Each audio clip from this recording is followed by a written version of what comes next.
Board meeting ಮಾಡಿದ್ದೀವಿ.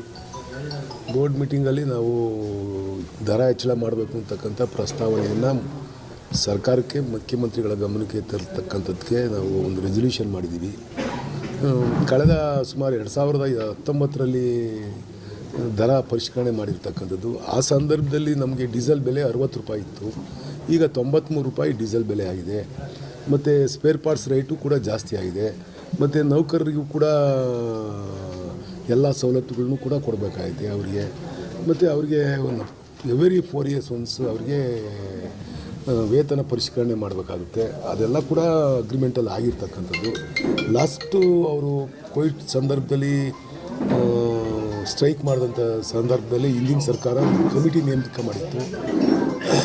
ಲಾಸ್ಟಲ್ಲಿ 2020ರಲ್ಲೇ ಮಾಡಬೇಕಾಗಿದ್ದಂಥ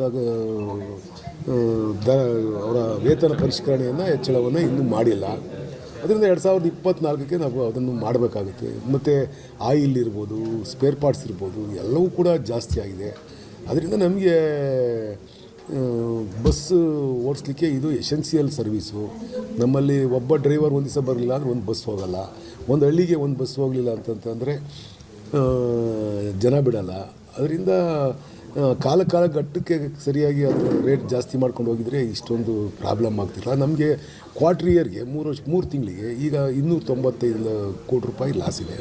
KSRTC ಶಕ್ತಿ ಯೋಜನೆ ಬಂದರೂ ಕೂಡ 295 ಕೋಟಿ ರೂಪಾಯಿ ನಮಗೆ ಈ ಲಾಸ್ಟ್ 3 ಮಂತ್ಸು ಆಡಿಟ್ ಇದರಲ್ಲಿ ಲಾಸ್ ಇದೆ. ಅದರಿಂದ ನಾವು ಎಲ್ಲ ಸವಲತ್ತುಗಳನ್ನ ಕೊಡಬೇಕಲ್ಲ. ಅದಕ್ಕೆ ಈಗ ಇರ್ತಕ್ಕಂಥ ನಮ್ಮ 8,000 ಚಿಲ್ಲರೆ ಬಸ್ ಇದ್ದಾವೆ. 8,000 ಚಿಲ್ಲರೆ ಬಸ್ಸಲ್ಲೂ ಕೂಡ ಅವೆಲ್ಲವೂ ಕೂಡ 9 ಲಕ್ಷ, 10 ಲಕ್ಷ, 12 ಲಕ್ಷ ಕಿಲೋಮೀಟ್ರ್ ಓಡಿರ್ತಕ್ಕಂಥವು.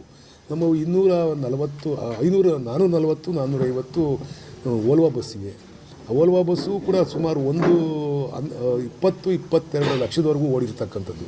ನಾವು ಅದಕ್ಕೆ ನಿನ್ನೆ ಮೀಟಿಂಗಲ್ಲಿ ಸುಮಾರು 40 ಹೊಸ ಓಲ್ವಾ ಬಸ್ಸನ್ನು ಪರ್ಚೇಸ್ ಮಾಡ್ತಕ್ಕಂಥದ್ದಕ್ಕೆ ಅನುಮೋದನೆ ಕೊಟ್ಟಿದ್ದೀವಿ.